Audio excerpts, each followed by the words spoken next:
I'm Eric Parker. This morning on CT 23, looking back at the life of former Connecticut Governor and U.S. Senator Lowell Weicker. His Chief of Staff, Stan Twardy, talks about his legacy.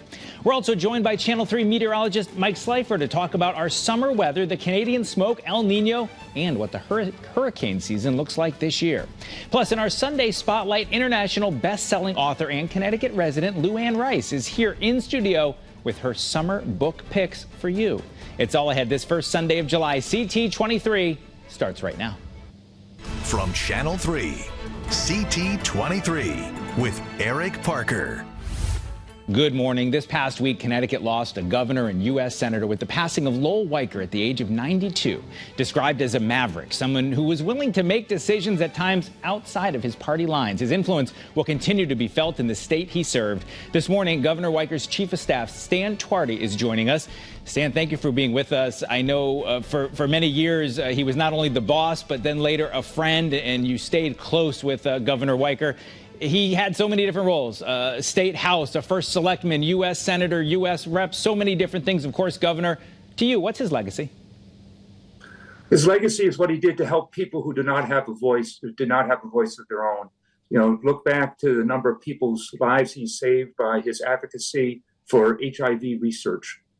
He was out there by himself in the 1980s, advocating for health benefits and the research for HIV, but also when in the early 80s, people tried to cut back the funding for NIH and other health organizations. He was there standing sometimes by himself, but smart enough to get a coalition to preserve the funding for NIH, to preserve the funding for legal services, preserve the funding for public TV, really helping those who otherwise did not have a voice for themselves.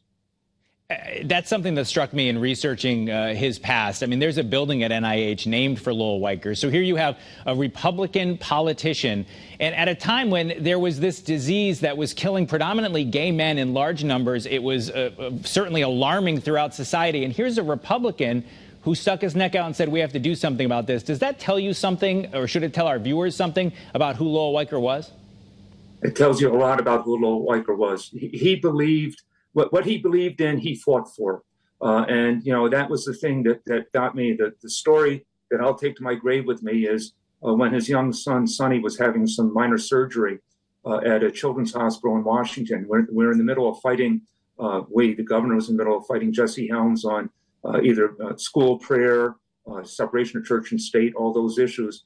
And as we were in the waiting room for Sonny, his son, a couple from Connecticut came up to him and said, thank you for all you're doing for us. And the governor, then senator, asked him about their son who was with him, and he had very severe cancer. And he spent time talking to the parents and then to the son.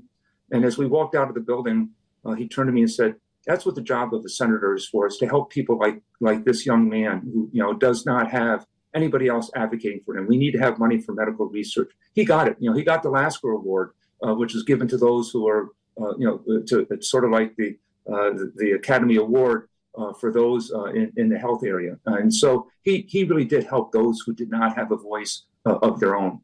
Well, and certainly that's the benefit of having you on to hear that softer side of Lowell Weicker, because so many knew the public persona, which was prickly, I think, Stan, to say the least. We had Bob Ballard, the famed undersea explorer, on this show a couple years ago, and he talked about the $15 million he got from the state, and he got called into the governor's office, and the governor was 6'6", imposing, stood up over his desk and said, he pointed his finger at him and said, I'll give you this money, but you'll move your whole operation to Mystic, and then turned and walked out of the room. And Ballard said, here I am, this big success, and I just said, yes, sir, and agreed to move everything to Mystic. So is that part of who he was, too? He was a larger-than-life personality.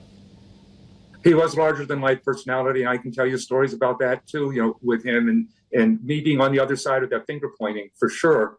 But there was always a love. It was one of those things that I found myself never being afraid to speak to him like he would speak to me. It would be, this is what I believe, Senator, this is what I believe, Governor.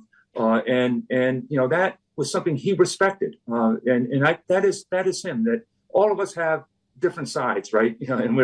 But he was somebody, the other story I'll tell you is, he, in our family, he's known as Uncle Governor Lowell. He visited my wife and daughter on her first day of life. And my daughter grew up with him as Uncle Governor Lowell, and that he was. Listen, I was very blessed to have worked with him, to have known him, to be friends with him. There's no doubt about it.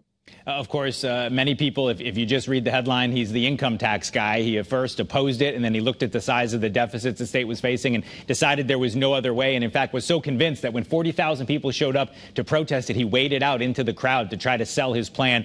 Is it fair that people think of him, oh, Lowell Weicker, yeah, he's the income tax guy? Yeah, listen, they're going to think of him because that's a simplistic way to think of him, but he was so much more than that.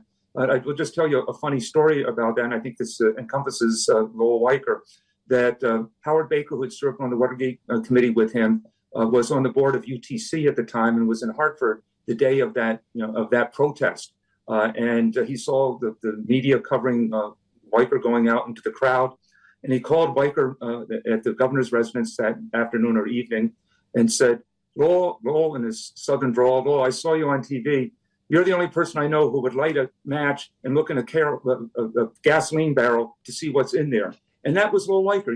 He believed in what he did.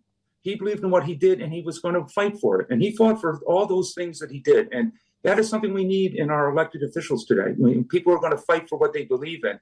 Listen, he stood up to the Republican Party. He stood up to Richard Nixon in the Watergate days. And that took a lot of courage to do it. He got a courage award from the Kennedy Center, but he certainly deserved it because he was willing to put his neck on the line for that which he believed in and for those in which he.